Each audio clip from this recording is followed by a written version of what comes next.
Good evening my friends. नमस्कार दोस्तों।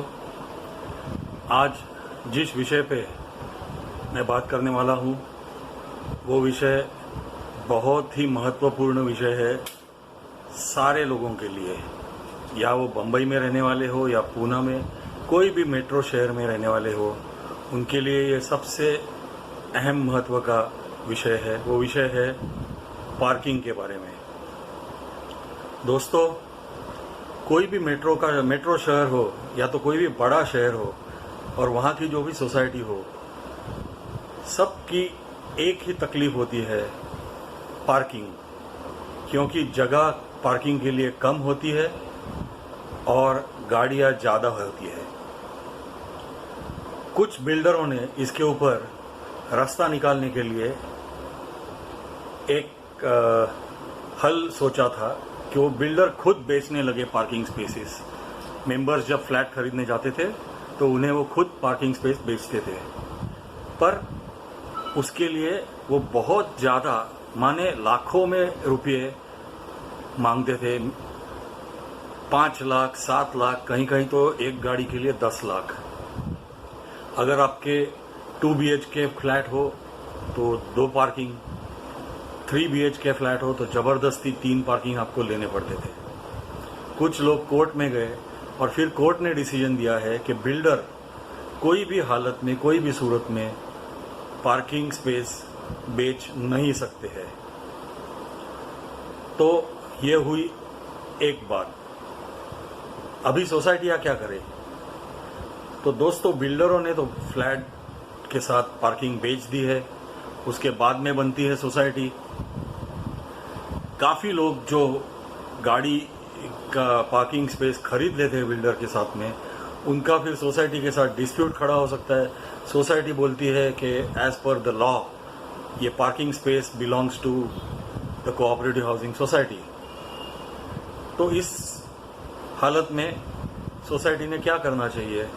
तो ये जो बेचे हुए फ्लैट है और उनके साथ में जो बेचा गया पार्किंग है, वो अगर सोसाइटी को अपने कब्जे में लेना है तो सोसाइटी को जो बायलॉज है, मॉडल बायलॉज, जो सोसाइटी जिससे गवर्न होती है, वो बायलॉज में अमेंडमेंट करना पड़ेगा। और वो अमेंडमेंट सिंपल मेजॉरिटी से भी हो सकता है, पर एक अमेंडमेंट उसे करना पड़ता है और एक डिसीजन लेना पड़ता है कि सारी जो पार्किंग बिल्डर ने बेची है वो हम वापस लेना चाहते हैं।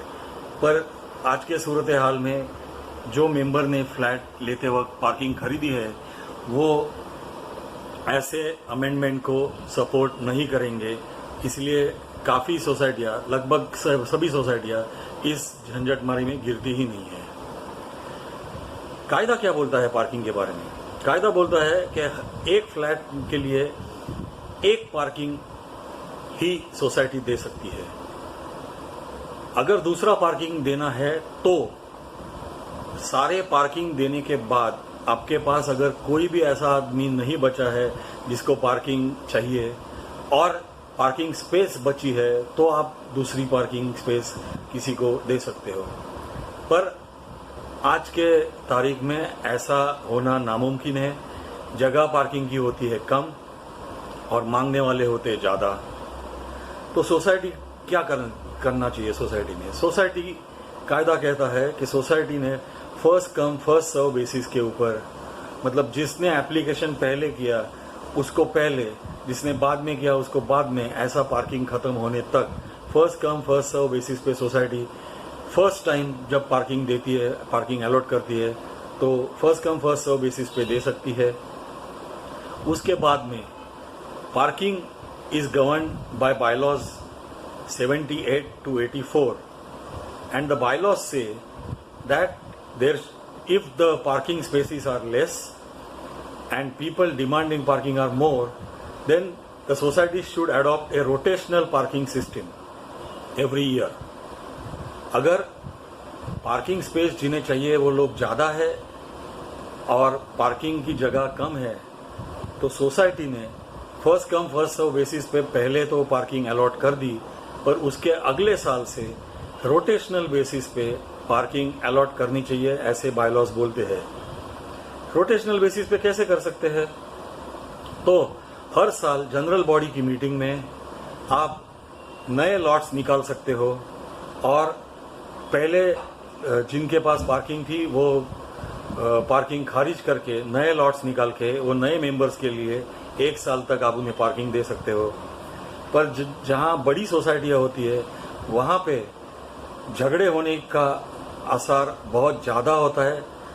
एक दूसरे के ऊपर आरोप प्रत्यारोप होते हैं कि आपने पार्शलिटी की है, आपने फर्जी अलॉटमेंट की है।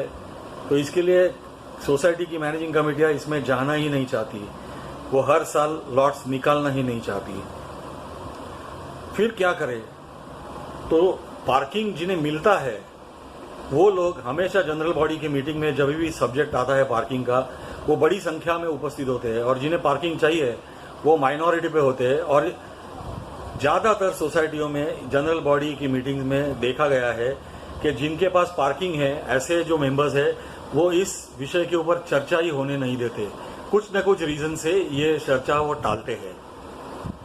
मेरा एक सजेशन रहा है, और मैं जो हमेशा सब सोसाइटियों को कंसल्ट जहां करता हूं वहां पे कहता हूं कि सबसे आसान रास्ता अगर पार्किंग का सोल्यूशन आपको चाहिए तो, जैसे कि देश में राज्यसभा होता है या तो विधान परिषद होती है स्टेट्स में, वहां पे अमुक एक समय के बाद 1/3 सदस्य ऑटोमेटिकली रिटायर हो जाते हैं। तो वैसे पार्किंग के लिए आपके पास मांगने वाले ज्यादा है और पार्किंग स्पेस कम है, तो आप हर साल 1/3 या 25% जैसे भी तुम्हारी जनरल बॉडी तय करे, ऐसे मेंबरों को हर साल रिटायर करो और उनकी जगह पे जो वेट लिस्ट में आपके हैं लोग, उन्हें पार्किंग दे दो। अगले साल जो बचे 75% है या तो 66% जो बचे हैं जिनका पहले साल रिटायरमेंट नहीं हुआ, उनमें से 1/3 मेंबर को रिटायर करो। और ऐसे ही वो रोटेशन एक बार शुरू होगा तो 3 साल में ही आपकी सिस्टम बैठ जाएगी और सोसाइटी के हर आदमी को कभी न कभी पार्किंग स्पेस मिलेगी, क्योंकि everybody is equal in A cooperative housing society. दूसरी एक चीज रहती है, हमेशा विजिटर्स आपके यहाँ पे आते हैं, गेस्ट आते हैं, उनको गेट के ऊपर सोसाइटी एक बोर्ड लगा देती है कि यहाँ पे विजिटर पार्किंग अलाउड नहीं है। तो कायदा कहता है कि आपने कम से कम 25% जगह विजिटर पार्किंग के लिए रखनी चाहिए। पर जहां मेंबरों के लिए जगह नहीं होती तो सोसाइटियां कहती है कि हम विजिटरों के लिए 25% कहां रखें। तो उसमें से हल निकालने के लिए अभी कहा गया है कि 10% या 5% एटलीस्ट कम से कम जगह पार्किंग की आप विजिटर्स के लिए रिजर्व रखिए, अपने लोगों को वहां पार्किंग नहीं करने दीजिए। तो अगर विजिटर्स आए भी तो उन्हें पार्किंग के लिए जगह मिल सकती है। फिर इशू आता है कि लोग अलग अलग जगह पे जाके दूसरे मेंबर के यहाँ पे अपनी गाड़ी पार्क कर देते हैं, या तो जिनका पार्किंग अलॉटमेंट है ही नहीं वो आके पार्क करते हैं। तो मैनेजिंग कमेटी ने क्या करना चाहिए? तो मैनेजिंग कमेटी को ये विषय जनरल बॉडी में लाना चाहिए, और अगर ऐसे जो लोग यहाँ के से वहाँ पार्किंग करते हैं अपनी जगह छोड़ के, या कि दूसरे की जगह में जाके पार्क करते हैं, तो उनको अगर पेनल्टी लगानी है तो उसकी पेनल्टी क्या होनी चाहिए, ये डिसीजन का लेने का अधिकार सिर्फ जनरल बॉडी को है। मैनेजिंग कमेटी डिसीजन नहीं ले सकती। तो ऐसे हालात में मैनेजिंग कमेटी ने यह विषय जनरल बॉडी में लाना चाहिए, और पार्किंग के चार्जेस हर साल के लिए कितने होने चाहिए, और अगर कोई आदमी गलत जगह पे पार्किंग करता है तो ऐसे आदमियों को पेनल्टी कितनी होनी चाहिए, ये दोनों चीजें पार्किंग के बारे में जनरल बॉडी ने डिसीजन लेने चाहिए। पार्किंग विषय में आज के लिए इतना ही। कल और कोई दूसरे विषय लेके हम आएंगे और उसके ऊपर चर्चा करेंगे, जानकारी लेंगे। तब तक के लिए धन्यवाद।